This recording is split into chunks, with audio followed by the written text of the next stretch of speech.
Hi YouTube, my name is Kylie Mae, and this is my channel.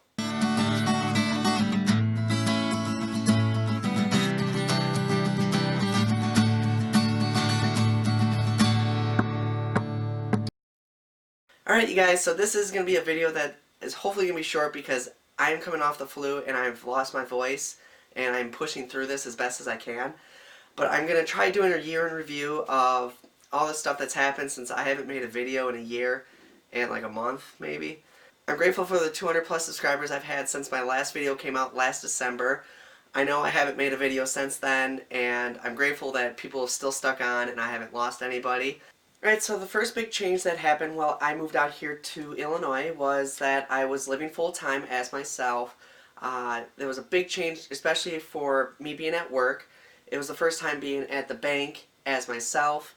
That was a huge change because that's like the most that in a whole like work day period that I had to talk and use my voice, and that was a big challenge for me because the most I ever was on the weekends or after work, so it wasn't that much. So it's a lot of talking, especially for a bank when you're constantly asking people questions and getting through their bank stuff, and that was kind of difficult at first. I think my voice was kind of ruined for like the first 2 weeks, but until I kind of like got it back.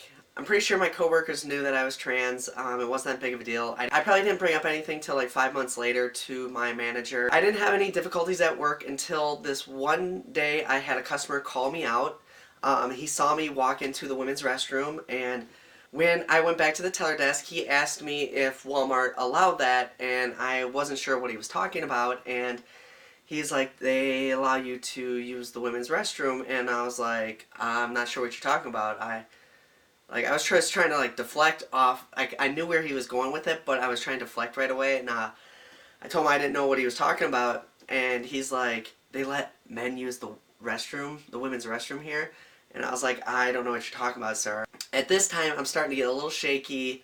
I'm probably like starting to sweat because I was like, holy shit, this is like for real. This is happening at work. Great, wonderful. So I just kind of deflected. He had a check for me to deposit, so I started going through that. I'm just trying to like work through and trying to get him out of here as fast as I can. And he was asking me more questions. He was like, you know what I'm talking about. He's like, you know. And he was just trying to call me out. And thankfully, like, no one else was like standing around to hear it because it was embarrassing as all hell. He started bringing up religion and how I was wrong for doing what I'm doing, and I'm a man, I was born a man, and this and that, and I was just trying to get him through, and I was trying to remain professional. Like, as much as I wanted to have a confrontation with him, I didn't want to because I was still at work. I wanted to remain professional, as hard as that was with a guy calling you out in front of Walmart. I eventually got him to leave after I got his deposit stuff done. Then he ended up talking to another coworker and wanted to talk to one of the 1-800 number for the company. I don't know what he was going to try doing with that. After he was talking to my coworker, he finally got a hold of my manager, and she walked out of the branch with her phone, and apparently she talked to the district manager and was like, what do I do? Like this guy wants a phone number to corporate about Kylie. And so the one coworker gave him like 2 wrong numbers, trying to like protect me. Then they finally gave him the right number. He walked away.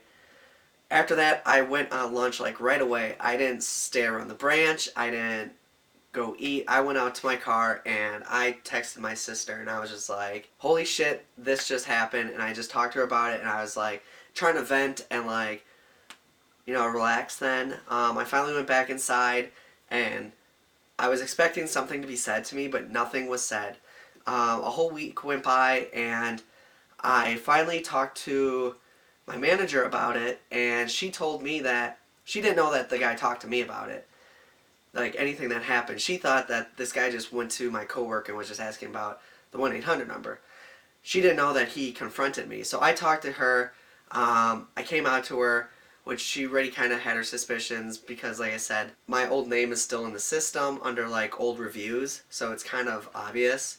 But we talked about it. She like reassured me that she had my back. Later that day, my district manager and my regional manager both contacted me, and pretty much stated that they had my back, the company had my back, that there was going to be no issues on their end, to just brush this off, that this guy is just being dumb and all that stuff. It was a pretty humbling experience coming from like a workplace side to have like a company just take your back and be able to tell a customer like you're wrong. It was pretty awesome to hear. Unfortunately, a month and a half later, I did leave that company for other reasons. After that experience, I kind of felt bad because, I had this company behind my back and sticking with me, so I felt like I was now protected. But I did leave for other reasons, and now I work at a new place, a new job, in a bowling alley. I love it. I manage.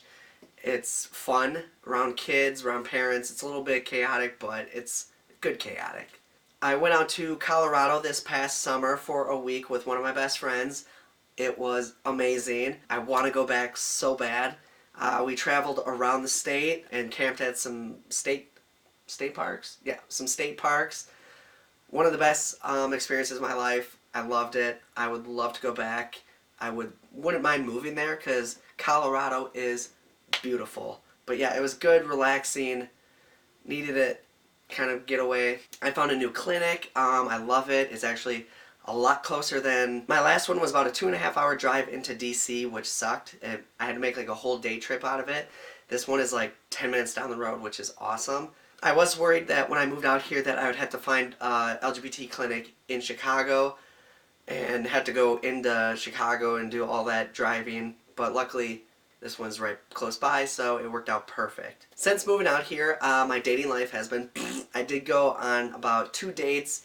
The first 2 were trans guys, which I was not ever expecting to ever do that before. I never had that preference, but like I thought about it, and they share the same experiences as I do, so we would have that connection, and I wouldn't always have to, I don't want to say justify how I feel about things, but just experiences, they would know where I'm coming from.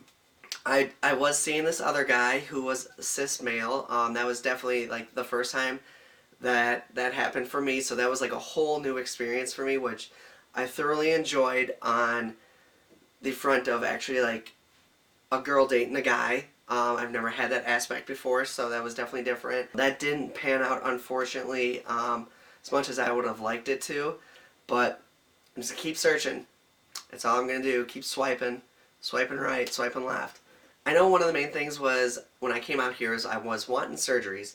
I actually put that on the back burner until I graduated with school because I didn't want to miss school for if I had any recovery time, so I'm going to wait till I graduate to fully look into all those. I did find a few places out here. There is a Dr. Schaefer, I can't remember what it is. He is out of Chicago. He is a big name in the SRS category for surgeries, so I definitely will probably have a consultation with him soon. I know there really hasn't been much that has gone in this last year. I know I did make 2 or 3 videos this past year, probably back in summer, spring.